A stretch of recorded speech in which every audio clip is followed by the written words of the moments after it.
Welcome to Not Milk Never Milk. Subscribe if you're lactose intolerant. You start now.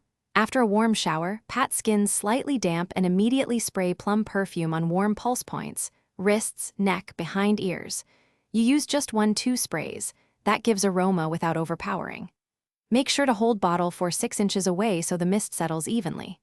Once done, let perfume air dry. Do not rub wrists together because friction crushes the top notes. This gives the brightest plum fruit up front and a smoother heart as it develops.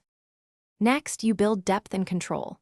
Once your base is set, apply a thin layer of unscented or matching scent lotion to skin areas you might touch. That locks in the plum accord and extends wear.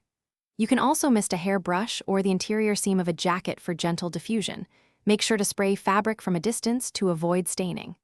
If you need stronger presence, add 1 more spray on the torso.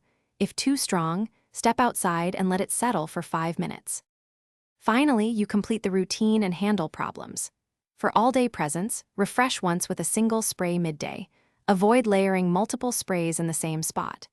If the plum smell seems too sharp at first, be patient. Allow 20-30 minutes for heart and base notes to mellow and reveal the fuller scent. This happens because alcohol evaporates and sugars bloom. If you experience irritation, stop immediately, wash the area with mild soap and water, and Thanks for watching. If this was helpful, leave a like and consider subscribing. See you next time.